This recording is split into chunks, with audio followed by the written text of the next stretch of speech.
চট্টগ্রামের খেলা শেষ হয়েছে অনেক আগে। বাংলাদেশ নিউজিল্যান্ডকে হারিয়েছে প্রথম টি-20-তে। তবে আরেকটা খেলা যে বাকি, সেটা হলো দর্শকরা যখন খেলা দেখার জন্য স্টেডিয়ামে ঢোকেন তখন তাদের প্রবেশের সময় লাইটার, পাওয়ার ব্যাংক, হেডফোন, কলম থেকে শুরু করে যেসব বস্তু মাঠে ছোড়া যায় সেগুলো রেখে দেয়া হয়।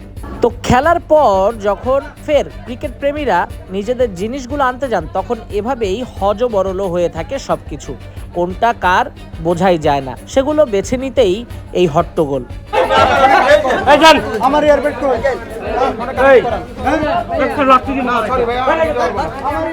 এই কয়েনগুলো কি করেন? আমরা মসজিদে দিয়ে দিই। আরে তুমি দাঁড়ান।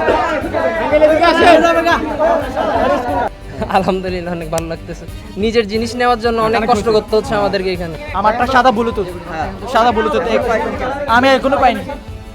পাইনি এখানে। আমারটাও পাই না এখনো। কে নিয়ে গেছে? আমারটাও নিয়ে গেছে। আমি কি জানি ভাই, এখানে এত কতজন দিতেছে, এখন আমরা কি করব? ভাইয়া খুলেন এগুলো খুলেন। ও বেগুনি কালারটা দেখি। এই এখানে বলে ওনার তো এই যে এটা বেগুনি কালার কার? হ্যাঁ বেগুনি কালার কানেক্ট করে রাখেন আগে। এটা বলেন জাস্ট করে। হ্যাঁ এই ভাই বাসি দেন না কেন?